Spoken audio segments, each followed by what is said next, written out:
Rogue Squadron is a pivotal book in the expanded universe canon. It's the first book of the 10-book X-Wing series, the first book in the Back to War tetralogy, and the book that began the in-universe campaign of Coruscant. Rogue Squadron chronicles the efforts of Wedge Antilles in reforming the titular flight group after a particularly trying campaign led to its de facto disbanding. Roughly a year and a half has passed since the devastating Battle of Mindor. The efforts of the Provisional Council have resulted in great success as the New Republic's allies have begun to solidify into a united front. By this point, the Republic officially holds a large section of the mid and outer rim and is now turning its sights toward the core, which is still under the iron rule of the Empire. Saint Pistage has been unseated by head of Imperial Intelligence Isaine Isard, who rules Coruscant with an iron fist. The book begins with the New Republic on the ascent as more and more systems flock to its banner, and Admiral Akbar approaches Wedge Antilles with a plan.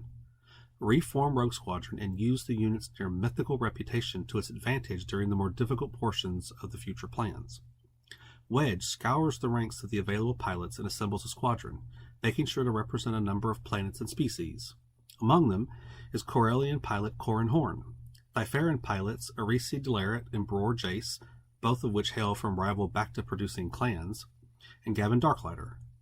As executive officer, Wedge chooses Rogue Squadron veteran Tycho Selchu, who is suspected by many of being a sleeper agent brainwashed by Isard.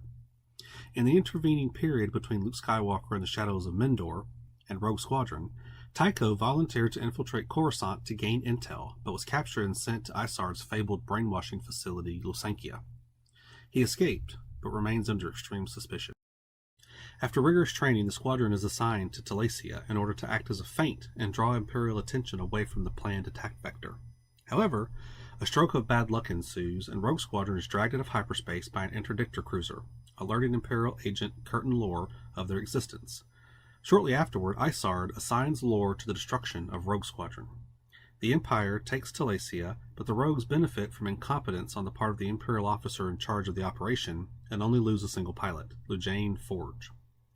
Rogue Squadron is relocated to New Republic world Noquivzer, and they strike back at the planet the attack originated from, Vladet.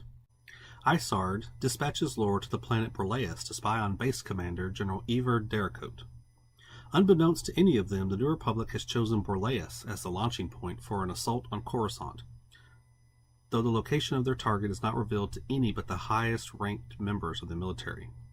Battle plans are drawn up, and the attack is launched.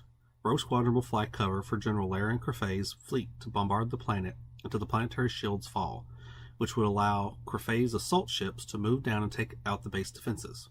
Once the facility has been neutralized, ground forces will move in and capture the planet. The First Battle of Borleus was an unmitigated disaster. Not included in Republic intelligence was a secret money-making scheme being run for the planet by Dericote. The scheme allowed him to secretly purchase increased deflector shields, stronger orbital ion cannons, and more TIE interceptors. As the battle began to unfold, Dericote recognized the tactics being employed and used them to lure the Republic into a devastating trap.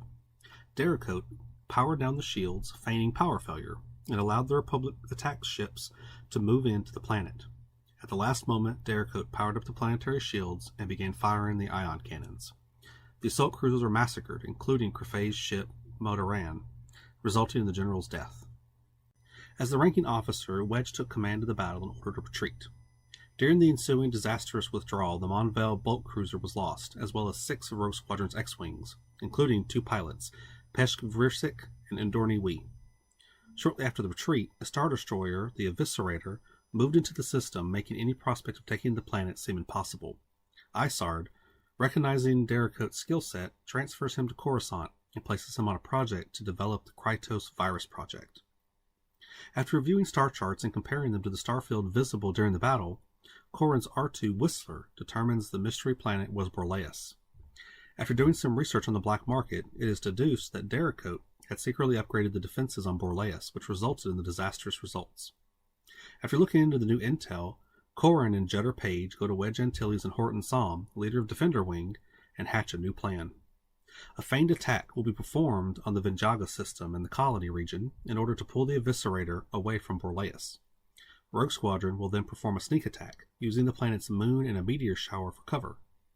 A single X-Wing will use a proton torpedo to sever a conduit that connects the base to the increased power reserves used to power the increased defenses. With the base defenses returned to normal, ground assault will begin to take the base. With this new intelligence available to them, the New Republic is able to take the planet with a minimum of difficulty in the Second Battle of Borlaus.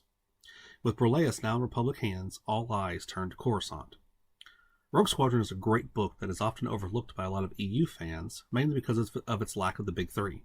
However, I think skipping it in any review of the expanded universe is a big mistake. It establishes the first evidence of the big strides made by the New Republic post-Return of the Jedi, showing the New Republic to be a major player in galactic affairs. It, along with its sequels, depicts the taking of Coruscant and moves us to this new status quo we will see later in The Heir to the Empire. And finally, it introduces us to some characters that we will continue to see throughout the rest of the EU, specifically Corran Horn. Have you read Rogue Squadron? If so, tell me what you think about it below. We'll return next time with a continuation of the taking of Coruscant and Wedge's Gamble. Thank you for watching.